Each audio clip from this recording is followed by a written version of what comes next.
Ang kwento ni Tomby.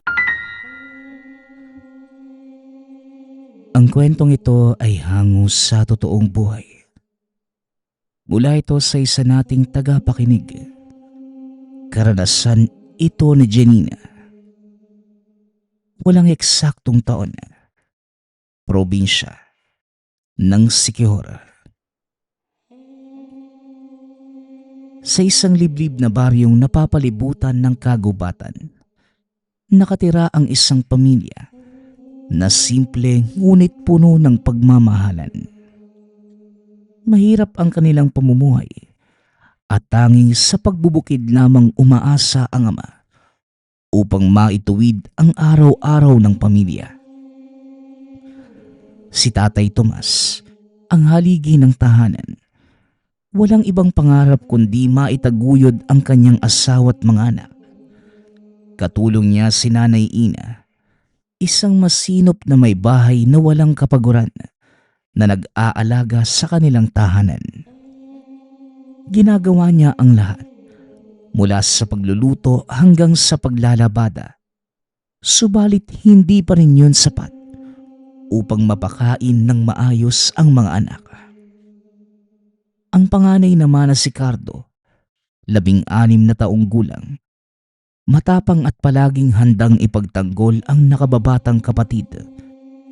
Nasa Janina, na nooy 14 na taong gulang pa lamang nang mangyari ang lahat ng ito. Subalit sa kabila ng kanilang murang edad, ramdam na ramdam ng magkapatid ang bigat ng kahirapan.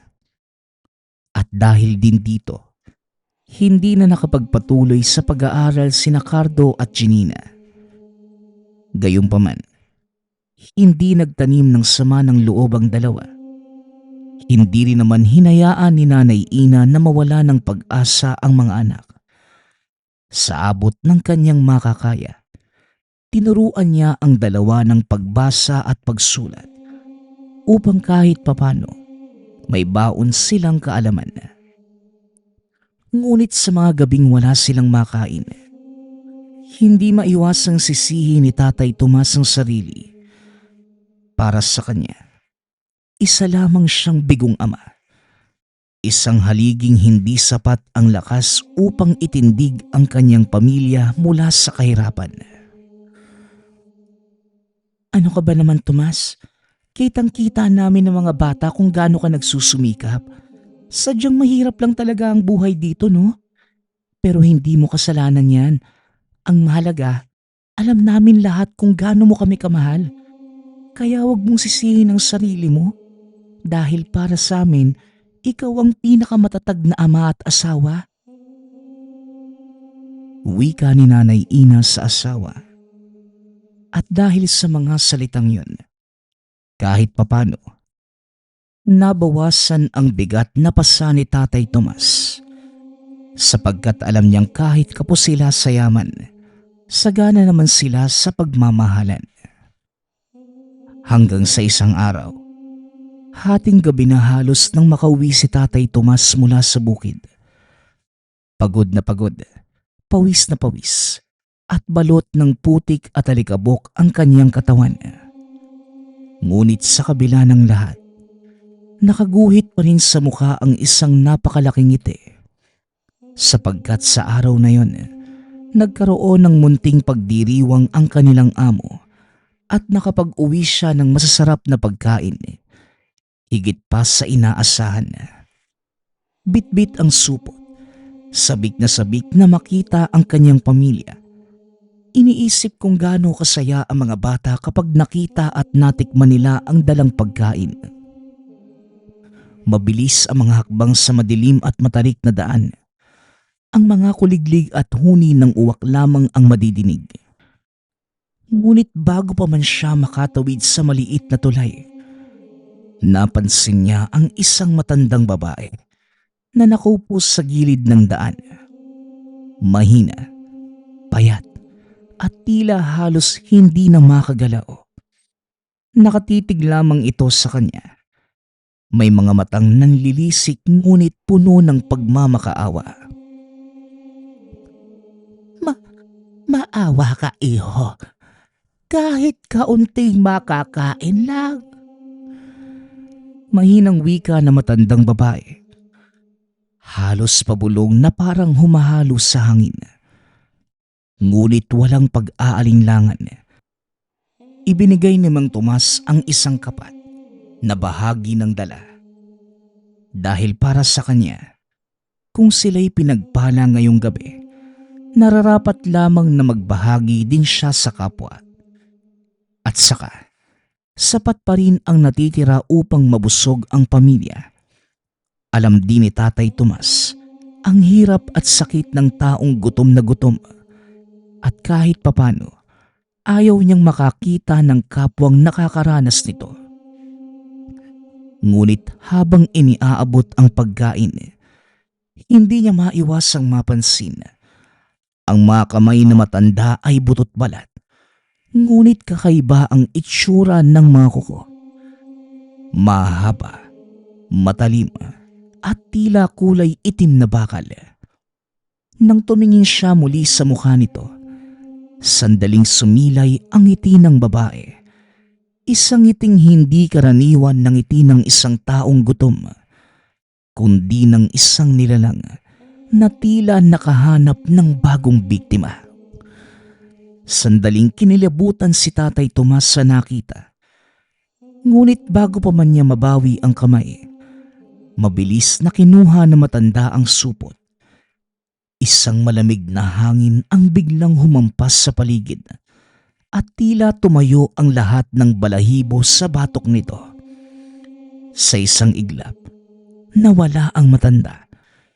Lumiwanag ang buong paligid at isang babae ang tumayo sa kinaroroonan na matanda kanina. Nakikita ko ang busilak mong puso at dahil dyan, nararapat lamang na ika'y gantimpalaan. Kung nais niyong umahon sa kahirapan, may kapalit. Hindi pera ang aking hinihingi, kundi iyong pagtitiwala. Ang mga gutom niyong sikmura'y mapupuno at ang inyong lupa'y aapaw sa ani.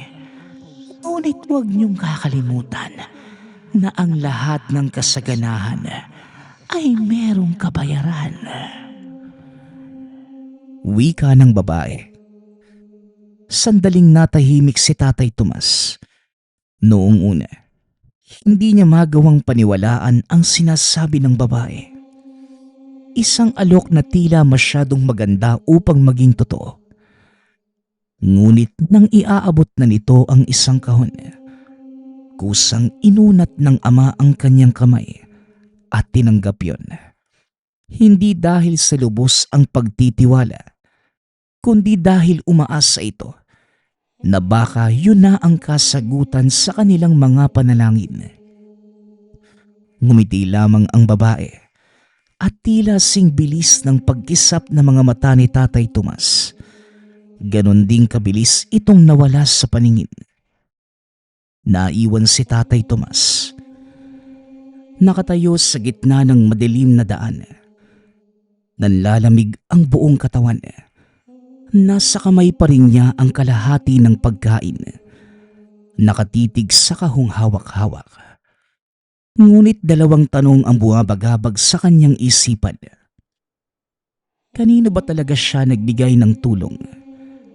Sa isang matanda bang nagugutom? O sa isang nilalang na may hinihinging kapalit sa kanya? At kung bakit pula ang liwanag na nasilayan niya kanina? Kung ang liwanag ay tanda o senyales ng pag-asa, bakit hindi ito puti o ginto, kundi kulay pula? Ang kulay ng dugo, ng babala, at ng maaaring peligro. Gayunpaman, umuwi na si Tatay Tomas dahil siguradong gutom na ang pamilya sa tahanan.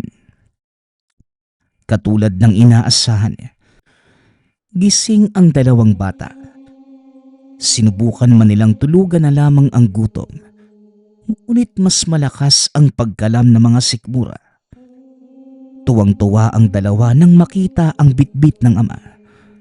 Kumain ng napakarami at nagpakabusog ang pamilya. O hinay-hinay lang sa pagkain ha? At baka kayo'y mabilaukan. Mga bata talagang to. O siya nga pala Tomas, ano yung kahon na dala mo? Tanong ni Nanay Ina. Ikwinento naman kagad ni Tatay Tomas ang mga pangyayari ng gabing yun. Bumakas sa mukha ng asawa ang pag-aalala. Naku Tomas, mag-iingat ka ha. Baka sumpay ang dala mo. Pag-aalalang wika ni Nanay Ina. Hindi naman siguro, Ina. Mabubuti tayong tao.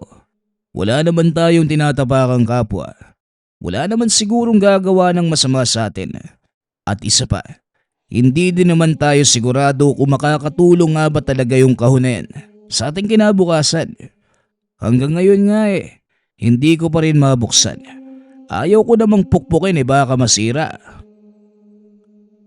Tugon ni Tatay Tomas. Hindi na nakipagtalo pa si Nanay Ina. Ngunit hindi nito maiwasang makaramdam na tila may paparating na peligro. Mula nang dumating ang mahiwagang kahon, tila biglang nagbago ang kapalaran ng pamilya. Ang lupang dating tuyo at hirap ng anihan, biglang tumaba, kaya't mas lumago ang mga pananim ni Tatay Tomas.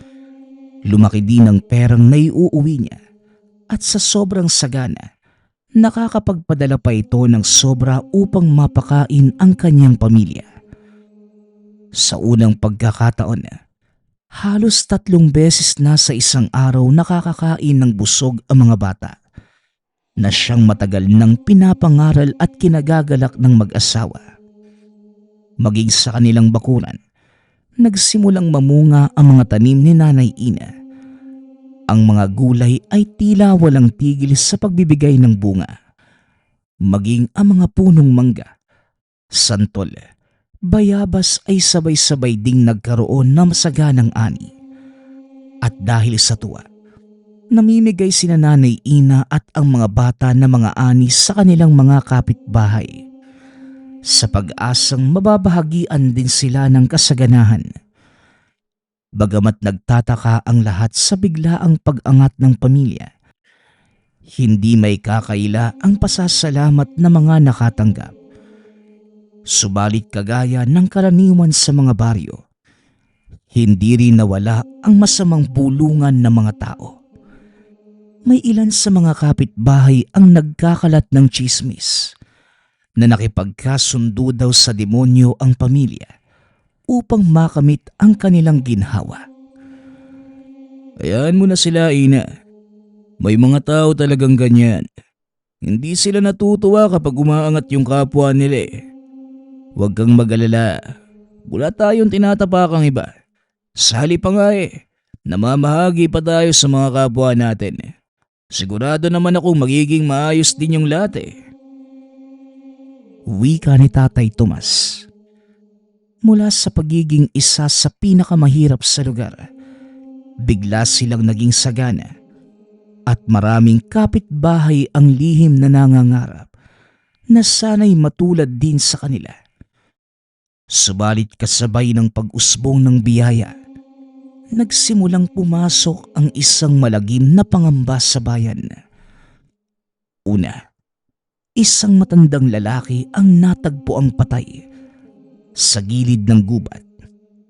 Wala ng dugo, tuyo ang katawan na para bang piniga ang lahat ng laman. Akala ng lahat, atake lamang ng isang mabangis na hayop. Ngunit wala namang hayop ang makakagawa nito sa bangkay. Pero hindi pa man natatapos ang tungkol dito, kalaunan ay may sumunod kagad. Isang batang babae naman ang natagpuan, patay malapit sa tabi ng ilog. Walang bakas ng sugat sa labas, ngunit tuyong-tuyo din ang balat. Parang nawala ang buhay mula sa loob. Dito na nagsimula ang mga bangungot. Gabi-gabi, isa sa pamilya ang nananaginip na merong bagong bangkay na naman ang madidiskubre. Parang naging babala ang mga ito, ngunit upang hindi mapagbintangan, Minabuti ng pamilyang wag ipagsabi kahit kanino ang mga panaginip. Tila walang pinipili ang peligro. Mapabata, binata, dalaga, matatanda o kahit na sino pa, maaaring maging biktima ng pangyayari. At ng mga sandaling yun, hindi pa rin matukoy kung sino o ano ang dahilan ng kanilang kamatayan. Walang saksi, wala man lang nakadinig, ni walang bakas ng maaaring may gawa nito. Nabalot ng takot ang buong baryo dahil maaaring sila o pamilya nila ang susunod na magiging biktima. Sa kabila ng lahat, patuloy pa rin ang paghandog ng tulong ng pamilya nila Tatay Tomas. At kahit kapos noon, ni minsan ay hindi sila nagdamot. Lubos naman ang pag-aalala ni Tatay Tomas nang maging ang mga kasama sa bukid.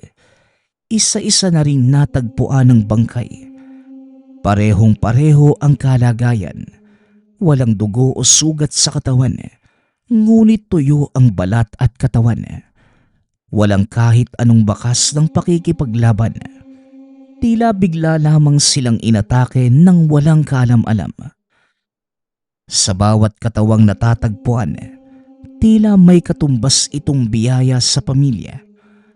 Habang unti-unting nababawasan ang mga kapitbahay, dumarami naman ang punong namumunga, mga swerteng dumarating at biyayang pinagkakaloob sa kanila.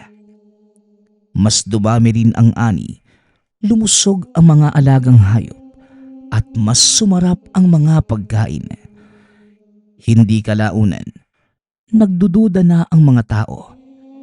Ganun pa man, wala naman silang ebidensya upang idiin ang pamilya, kaya't puro haka-haka na lamang ang pinagkakalat ng iba. Sa tingin niyo, hindi kaya sila yung pumapatay sa mga tao? Napansin ko rin, simula nung yumaman sila, doon na namatay yung mga kakilala natin. Pero, mabait naman yung pamilya na yan. Hindi nila pinagdadamot ang mga biyayang natatanggap nila. Biyaya ba talaga? O yan yung paraan nila para manghingi ng tawad sa mga taong namatay? Bulong-bulungan ng mga tao sa lugar. Bagamat gano'n na ang mga bulungan, hindi kagad napansin ng pamilya ang koneksyon nito. Sa kanilang mga mata, ito'y mga biyaya mula sa langit. Isang milagro na matagal na nilang pinapanalangin. Ngunit kung titignan ng mabuti, mahirap hindi maramdaman ang kirot sa puso. Habang ang pamilya ay masayang nagkakasalo-salo sa pagkain at tumatawa sa ilalim ng kanilang bubong.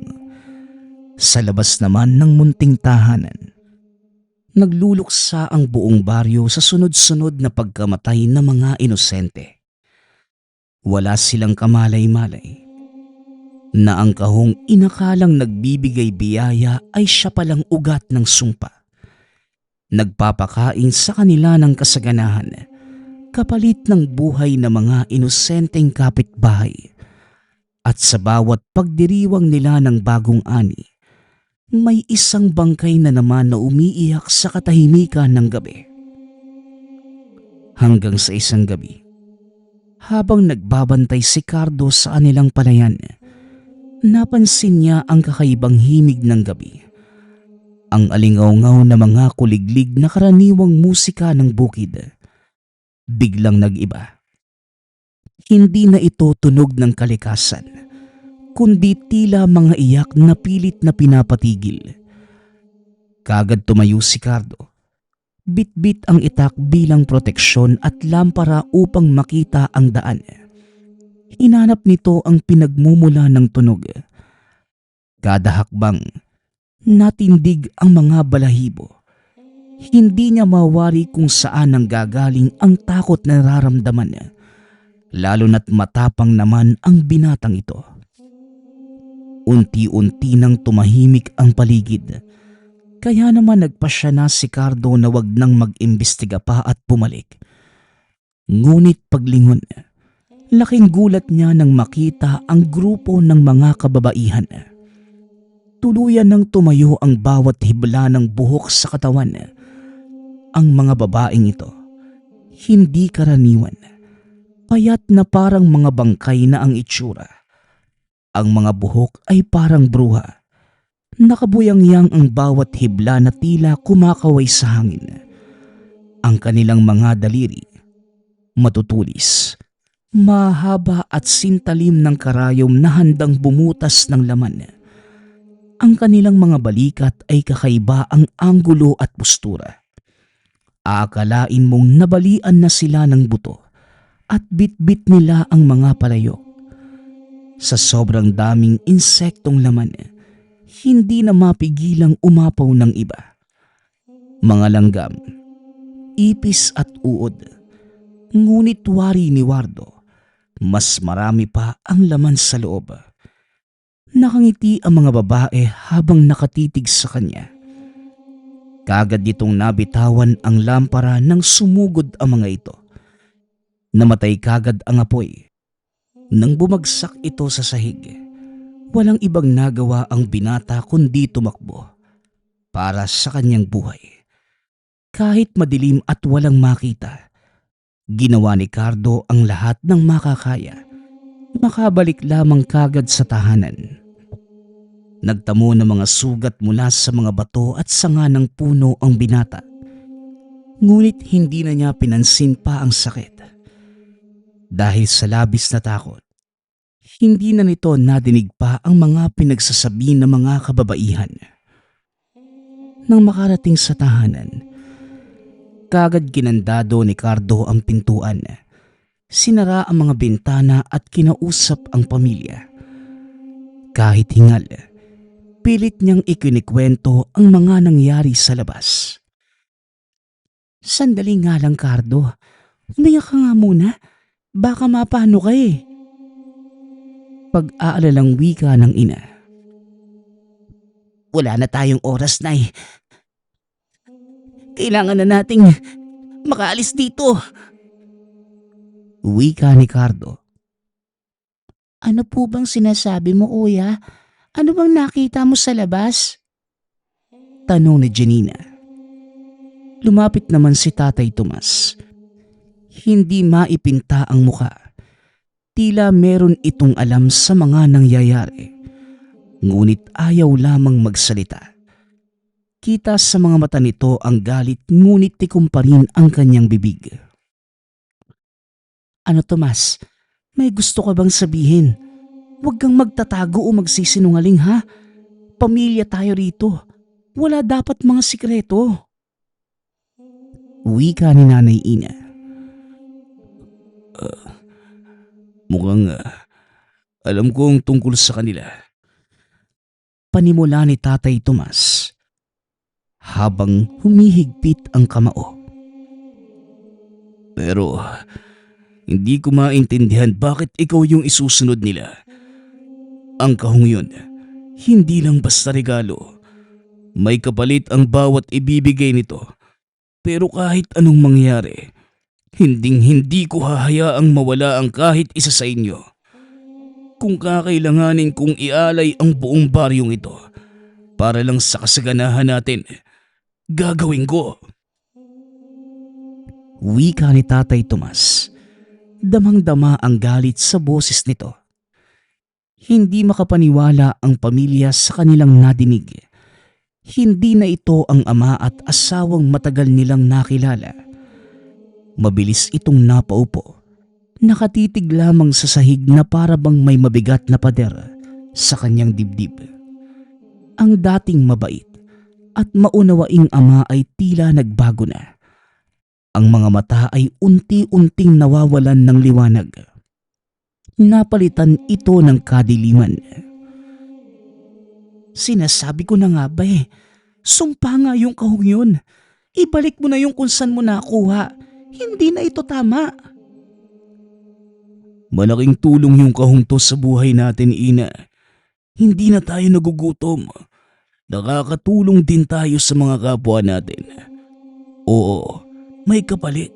Pero bumabawi naman tayo, hindi ba? Nadidinig mo ba yung sarili mo, Tomas? Nahihibang ka na. Halika kayo mga anak, dito kayo sa likod ko. Wika ni Nanay Ina. Kagad kinuha ni Janina ang kahon sa likod ng ama at dali-dali itong tumakbo papunta sa ina. Nanginginig ang mga kamay habang mahigpit ang pagkakahawak sa kahon. Kakaiba ang enerhiyang inilalabas nito. Malamig at tila mabigat. Nay, anong gagawin natin dito?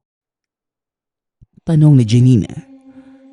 Nang makita ito ni Tatay Tomas, kagad itong napasigaw at sumugod na tila isang mabangis na hayop. Ibalik mo sa akin yan!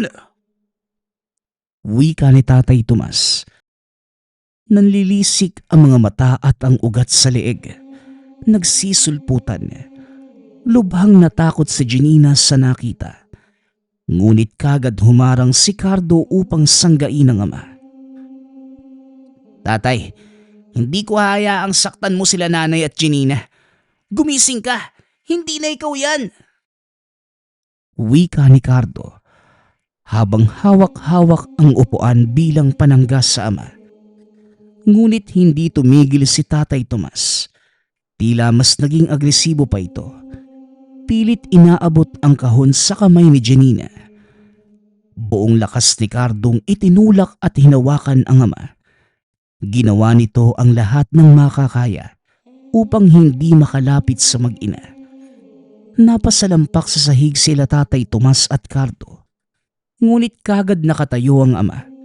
Duguan man ang labi ngunit kitang-kita ang galit sa mukha nito. Kagad kinuha ni Nanay Ina ang kahon sa anak para hindi na ito pagtuunan ng pansin ng ama. Akin na ang kahoy anak, ibigay mo yan sa akin. Kagad namang iniabot ni Janina ang kahon at nang mahawakan, damang-dama nito ang bigat at lamig na tinatago ng sumpa. Ramdam din niyang parang puno ito ng kasamaan na tila dugo ng mga inosenteng na biktima nito. Iniangat ng ina ang kahon upang basagin, ngunit kagad itong inatake ni Tatay Tomas. Sa labis na pagkakatulak, matagumpay na nakuha ng ama ang kahon. Ngiting tagumpay ito ngunit nang masilayan ang asawang dumudugo ang noo. Unti-unting naglaho ang saya sa kanyang bibig. Nanginig ang mga kamay ng ama at nabitawan nito ang kahon. Hindi siya makapaniwala na magagawa niyang saktan ang pinakamamahal na asawa. Dahan-dahan itong lumapit. Kitang-kita sa kanyang mukha ang takot at pagsisisi. Patawarin mo ko, Ina. Hindi ko sinasadya. Hindi ko alam bakit ko nagawa yun. Hindi ko kayang saktan kayong pamilya ko. Kayo ang buhay ko. Patawarin niyo ko. Wika ni Tatay Tomas. Halos umiyak na ito kakahingi ng tawad sa kanyang mag-ina. Pumayag na itong sirain ang kahon dahil napagtanto niyang tama ang pamilya. Unti-unti nitong binubulag ang kanyang mga mata at binabalot ng dilim ang puso. Ngunit sa labas ng tahanan, ang hangin ay amoy usok. Galit ang mga tao at nagkakagulo ang mga kapitbahay. Bit-bit ang mga itak. Palakol at apoy. Sumisigaw ng hustisya ang mga mamamayan. Mga traidor! Mga salot! Sunugin natin ang bahay nila! Sigaw ng mga tao sa labas ng tahanan. Sa pangunguna ni Mang Teo, isang kilalang albularyo, matagumpay niyang natunton ang sanhi ng mga pagkamatay ng mga inosenteng kababayan. Galit na galit ang mga tao sa lugar, mga naulilang pamilya, mga nawala ng mahal sa buhay. Nangihingi sila ng hustisya. Ngunit kahit maingay ang paligid, biglang natahimik ang mga tao Mula sa kawayan, nagsilabasan ang mga nilalang na nakita ni Cardo. Halos gulat at takot ang masisilayan sa mukha ng mga residente. Napakabilis at liksi ng mga kababaihang elemento. Patalon-talon lamang sila, ngunit kada pagtama ng malakarayom nilang kuko, sabay labas na mahabang dila na tila hinihigop ang kaluluwa ng nabibiktima nito. Dagdag pa ang mga insektong nagsiliparan at gumagapang sa sahig. Maraming mamamayang lumaban, ngunit dahil sa dami at bilis ng mga ito, marami ang nasawi. Kagad namang inilabas na matandang albularyo ang orasyon. Nagdasal si Mang Teo at kalaunan. Unti-unting nagsimatayan ang mga insekto. Ang mga natirang mamamayan, katulong ang albularyo, napatay ang mga nilalang. Lubos na galit at pagdadalamhati ang kanilang naramdaman. Bawat hataw ng itak, hustisya ang kanilang sigaw. Mga demonyo kayo. Pagtapos niyong kunin yung pamilya namin, papatayin niyo pa kaming lahat para lang magpatuloy yung kayamanan niyo. Sunugin sila. Impyerno na lamang ang nararapat sa inyo. Sigaw ng isa sa mga mamamayan habang pinupugutan ng ulo ang mga nilalang. Kahit maraming nasawi, hindi nagpatalo ang mga residente. Para sa anak natin, para sa pamilya natin. Sigaw ng isa pa. Sabay-sabay silang umatake. Habang nagkakagulo sa labas, walang ibang nagawa si Tatay Tomas kundi panoorin lamang ang laban. Tila hindi mawari kung ano ang dapat gawin. Kagad lumabas si Cardo upang tulungan ang mga mamamayan. Pinigilan siya ng ina at kapatid, ngunit lumabas pa rin ito. May pamilya rin sila katulad natin, Tay. Nay, alam niyo kung ano yung tamang gawin. Sirain niyo yung kahon. Tutulong ako sa labas. Kahit papano, utang na rin natin sa kanila ang ating buhay. Wika ni Cardo, at kahit peligroso, buong tapang hinarap ng binata ang labanan sa labas ng tahanan. Pumaslang ito ng mga nilalang, ngunit kahit niligtas ang kanilang buhay, galit pa rin ang nararamdaman ng ilan sa binata, lalo na't nakinabang ito sa mga pinatay na mamamayan. Itinutok pa ng isang residente ang kanyang sibat sa binata. Para sa aking anak, bulong nito bago pinakawala ng sandata. Ngunit bago pa man tamaan si Cardo, kagad humarang ang isang nilalang upang saluhin yun. Napatitig na lamang si Tomas sa nakita. Bakit niyo pinoprotektahan ang anak ko? Kung kayo rin ang muntik pumatay sa kanya kanina lang. Tanong ni Tatay Tomas. Ngumiti lamang ang nilalang. Sabay bulong gamit ang kakilakilabot nitong tinig. Hindi siya. Hindi kayo. Wala ni isa sa inyo ang pinoprotektahan. Ang kahon. Hanggat buhay ito, kami ang inyong anino. Bagamat hindi lubusang naiintindihan ni Tatay Tomas ang sinabi ng nilalang, nabuo sa isipan ng ama na hindi sila tagapagligtas, kundi sila ang tagabantay ng sumpang hindi sila kailanman pakakawalan. Tapusin na natin ito, Tomas. Sirain na natin ang kahon. Wika ni Nanay Ina. Pero hindi natin alam kung anong mangyayari pag ginawa natin yun. Tugon ni Tatay Tomas. Hindi pa ba sapat yung mga buhay na nawala at mga dugong pinaliguan ng lupa natin? Pakiusap, Tomas. Itigil na natin ito. Mahinahong hinawakan ni Nanay Ina ang kamay ng asawa. Tinitigan nitong muli ang kahon. Si Cardo, si Janina, at si Nanay Ina. Sabay nilang binagsak ang kahon ng napakalakas. Nabasag ito at nagsilabasan ang mga kaluluwang nakapaloob doon. Itim na usok ang kumawala at tila kinuha ang mag-asawa nito. Nagliyab ang katawan ni Tatay Tomas at Nanay Ina hanggang sa tuluyan silang maging abo. Dahil nawala ang sumpa, si Cardo na nakikipaglaban sa labas, kalaunay napinsala rin. Hindi sigurado kung napatay ba ito ng nilalang o ng isang mamamayang may galit pa rin sa pamilya. Sa huli, tanging si Janina na lamang ang natira. Sa pagbagsak at huling hininga ni Cardo, bumalik na ang katahimikan sa baryo. Tuluyan ang naputol ang sumpa at wala na muling namatay sa bayan. Ngunit sa dami ng namatay, hindi naging madali ang muling pagbangon ng mga naulila. Naiwan ang kwentong ito, isang madugong paalala na minsan, kabayaran ng kasaganahan ay ang inosenteng buhay. Makalipas ang ilang buwan, muling nakita si Janina sa tabing dagat. Payat, mahina at nag-iisa. Ngunit buhay. Doon siya nagtago. Lumalayo sa mga mata ng mga taong nananatiling may galit at pagdududa sa kanilang pamilya. Lingid sa kalaman, hindi aksidente ang kaligtasan. Pinili ito ng mahiwagang babae, ang parehong nilalang na nagbigay ng sumpang kahon sa ama.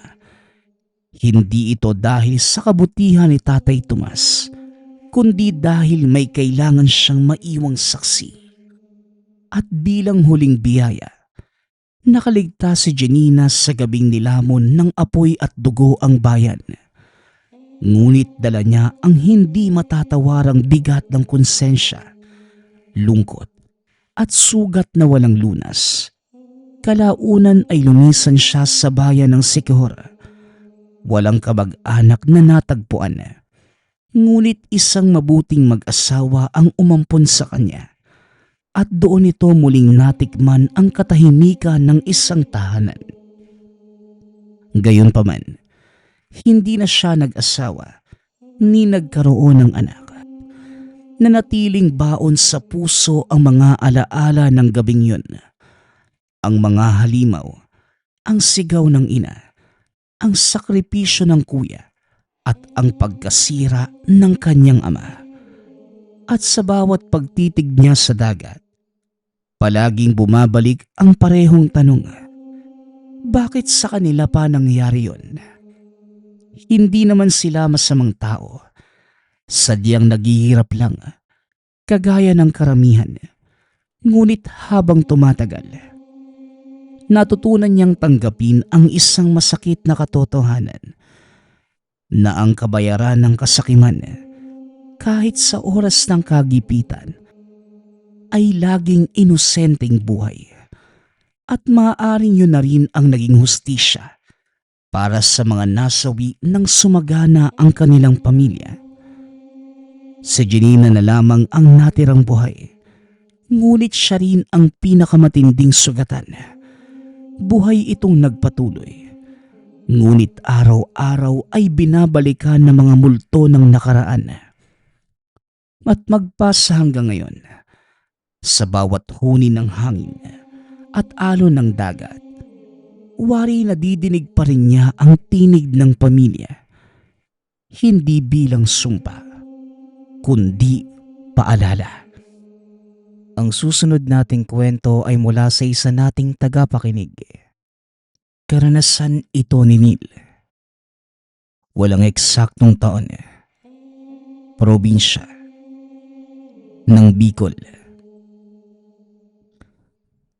Kasalukuyang kinakabahan ang binatang si Neil. Hindi niya maintindihan kung bakit isa-isang namamatay ang tatlong matalik na kaibigan. Ayon kay Neil, lahat ng ito ay malalakas pa naman dahil kagaya niya ay nasa edad 20 pa lamang. Usap-usapan sa buong barangay ang insidente. Bantog talaga ang magkakaibigan sa lugar. Dahil dito, hindi rin maiwasan ng sariling mga magulang na tanungin si Neil kung ano nga ba ang ginawa nilang magbabarkada. Minsan pa nga, natanong din siya kung gumagamit sila ng pinagbabawal na gamot dahil sa biglaang pagkamatay ng mga ito. Mariin namang tumanggi si Neil at sinabing ni isang beses hindi ito napagtangkaang gawin ng grupo. Ayon kay Neil, napakahirap mawala ng mga kaibigan. Lalo pat wala pa ding nakakaalam kung paano ito nangyari. Dahil biglaan na lang isang umaga, hindi na sila nagising. Sa ilang taon nilang pagsasama, wala naman silang ibang ginawa kundi mga muhan sa matandang si Mang Orbil. Isang gabi, dahil sa sobrang lungkot ni Neil, pumunta ito ng bundok para kahit papano makapag-isip-isip na matiwasay. Habang nakaupo sa lilim ng puno ng mangga, nang walang ano-ano, may lumapit na isang matandang lalaki at tinanong kung gusto ba niyang malaman kung nasa na ang mga kaibigan. Gawa ng gagawin ang lahat para sa mga ito. Sumang-ayon naman si Neil. Niyaya siya na matanda sa isang maliit na kubo. Pagkarating pa lamang sa lugar, kagad siya nitong pinahiga sa mahabang upuan at pinapikit.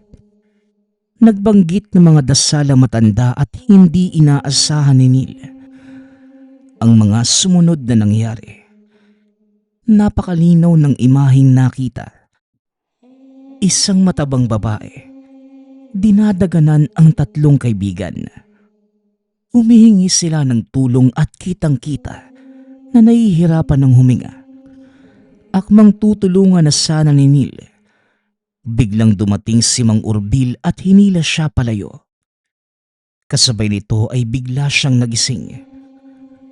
Kaya naputol ang panaginip. Napansin niya na wala na ang matandang kasama kanina. Kaya kagad itong lumabas sa kubo at tumakbo na papauwi. Pagkarating sa tahanan, nanahimik lamang ito dahil wala namang maniniwala kung sakaling ikwento ang mga nakita.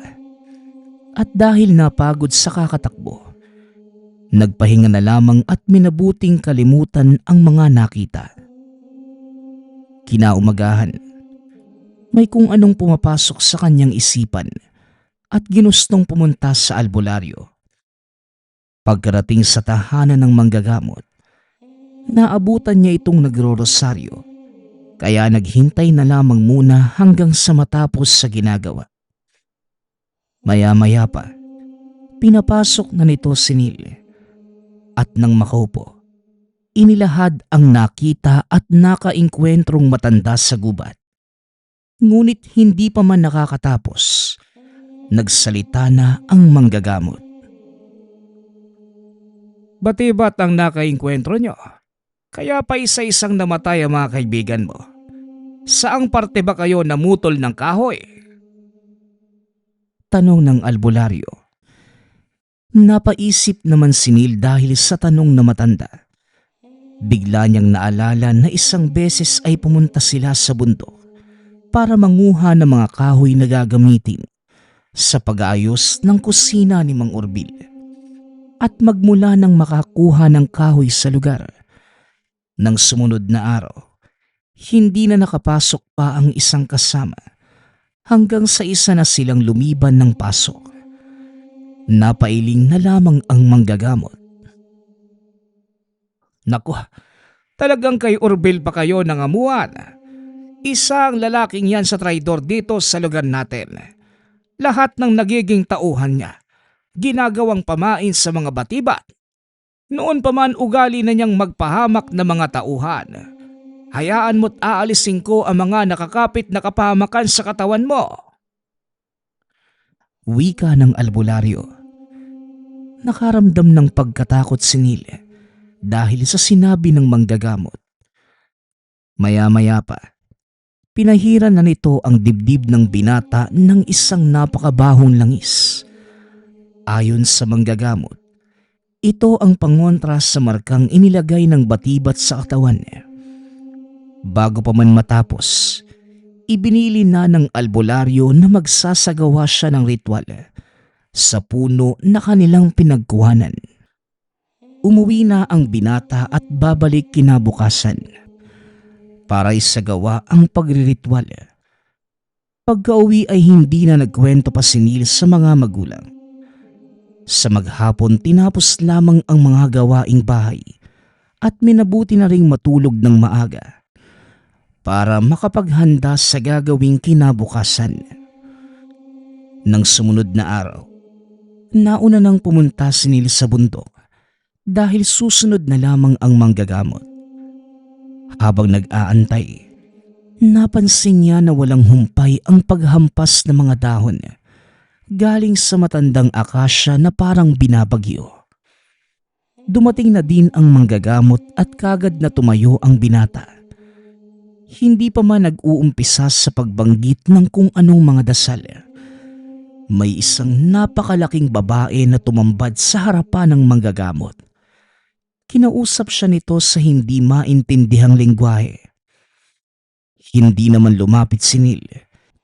Nakaramdam ito ng takot nang makita kung saan lumabas ang nilalang.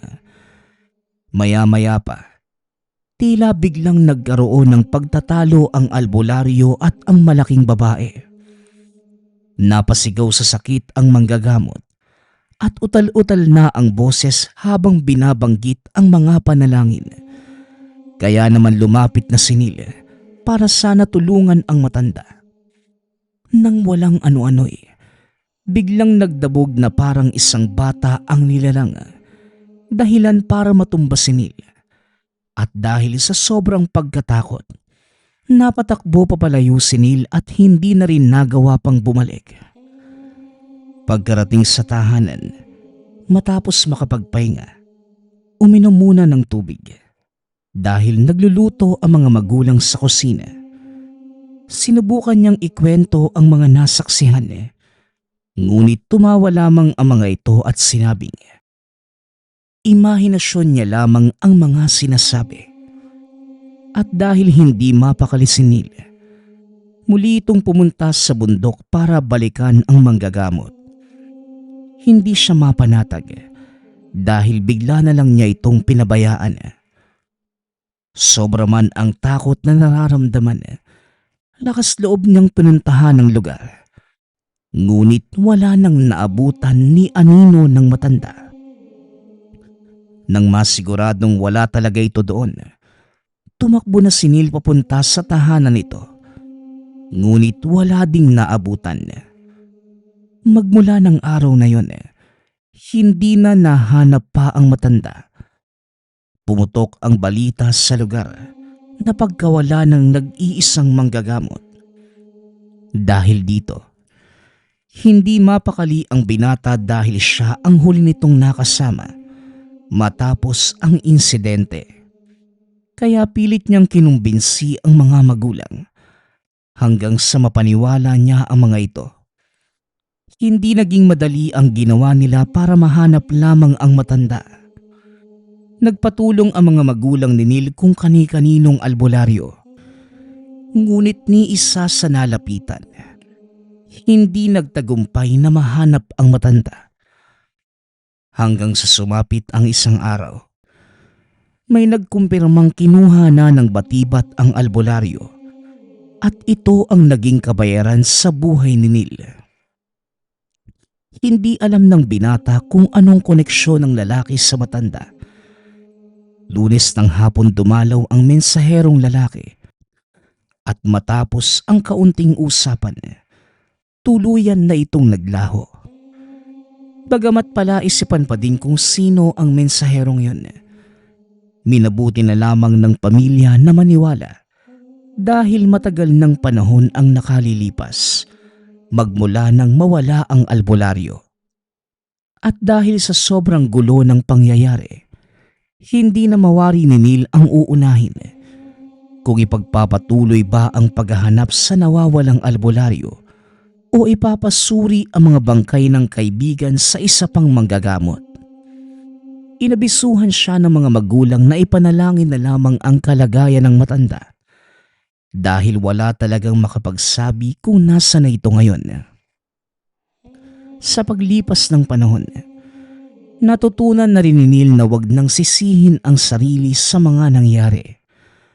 Wala mang kaalam-alam ang mga tao, ngunit patuloy itong ginagambala ng konsensya dahil paminsan-minsan nakikita niya ang matanda sa panaginip.